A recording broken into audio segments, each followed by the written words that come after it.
Hello, my name is Jim DeMail. This is A Course in Miracles.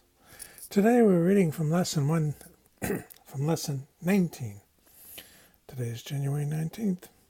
I'm not alone in experiencing the effects of my thoughts.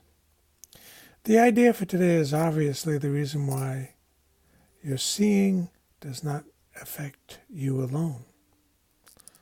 You will notice that at times the ideas related to thinking precede those related to perceiving, while at other times the order is reversed. The reason is that the order does not matter. Thinking and its results are really simultaneous, for cause and effect are never separate. It used to confuse me when he would use those philosophical terms, cause and effect. I don't know why I imbue them with such difficulty. Maybe some of you do too. The cause? Thought. The very first cause, God. The effect of thinking is perception. What we perceive is based on what we're perceiving, is based on what we're thinking. What we perceive is based on what we're thinking. And when we think about it, thinking and its results are really simultaneous. Fascinating thing, huh? For cause and effect are never separate. Today, we are again emphasizing the fact that minds are joined. If you haven't seen the Gloria Bandy YouTube video on the group site, please give it a look. It's awesome.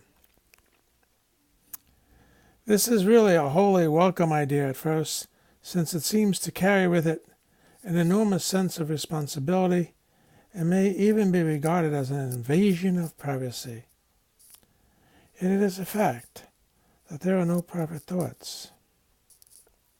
We like our privacy, but it's actually an illusion. Despite our initial resistance to this idea, you will yet understand that it must be true if salvation, the unity of creation, and our belief in it, the unity of creation stays no matter what, no matter when, no matter where. It's our belief in it that varies. So salvation is up to us. And salvation must be possible because it's the will of God. Do not be hopeless. It is God's will that we accept salvation. And the good part is, as I do, you do. As you do, I do. Minds are joined. The minute or so of mind searching which today's exercises require is to be undertaken with eyes closed. The idea for today is to be repeated first. I am not alone experiencing the effects of this thought.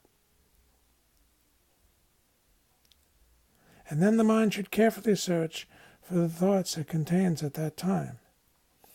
As you consider each one, name it in terms of central person or theme it contains, and holding it in your mind, as you do so, say, I'm not alone in experiencing the effects of this thought about the train, the person, whatever it is.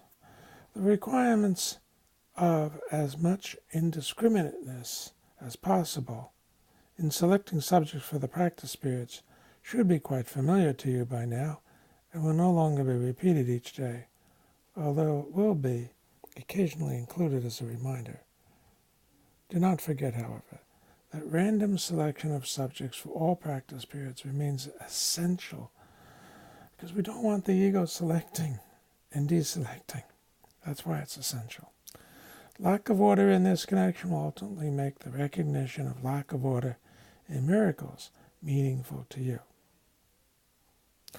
Apart from the as-needed application of today's idea, at least 3 periods are required. Shorten the length of time involved if necessary. Do not attempt more than 4. He doesn't want this to be a burden for us. Hopefully, you're learning to enjoy your practice.